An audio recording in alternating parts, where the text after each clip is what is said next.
Hi hello students, welcome to our channel. ఈరోజు ఈ వీడియోలో మనం 7th class maths chapter 8 try this గురించి నేర్చుకుంటున్నాము. మీకు before try these and next try this ఈ వీడియో లాస్ట్లో డిస్ప్లే అవుతే చెక్ చేసుకోవచ్చు. సో ఈ వీడియో లాస్ట్లో మీకు ఎక్సర్సైజెస్ కూడా డిస్ప్లే అవుతాయి, చెక్ చేసుకోవచ్చు. సో చూడండి, వాట్ విల్ బి. సో ఇక్కడ ఇచ్చిన మనకి ఫ్రాక్షన్ అండ్ నార్మల్ నెంబర్స్ని మనం మల్టిప్లై చేసుకోవాలి. ఓకే, సో సొల్యూషన్ చూడండి.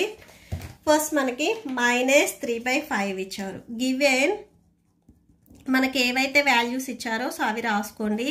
-3/5 × 7. ఈ 7కి డినామినేటర్లో ఏ వాల్యూ లేకపోతే ఇనీషియల్గా 1 ఉన్నట్లు. ఓకే, సో బై 1 రాసుకోండి.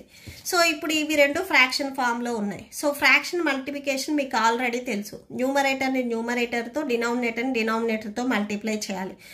మీరు సింగిల్ ఇట్లా నెంబర్ ఉన్నా కానీ, అంటే ఫ్రాక్షన్ ఫామ్లో ఇలా మీరు 1 రాసుకోపోయినా కానీ, సింగిల్ నెంబర్ ఉంటే న్యూమరేటర్కే మల్టిప్లై చేయాలి.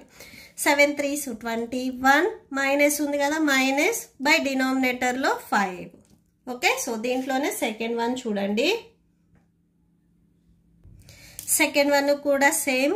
Given -6/5 × -2 that equal to, so చూడండి న్యూమరేటర్ని ఈ నెంబర్తో మల్టిప్లై చేయాలి. 6 2s 12 minus into minus plus వస్తుంది. డినామినేటర్లో 5 ఉంది కదా, సో 5 రాసుకోండి. సో 12/5 అవుతుంది. Okay, that's it.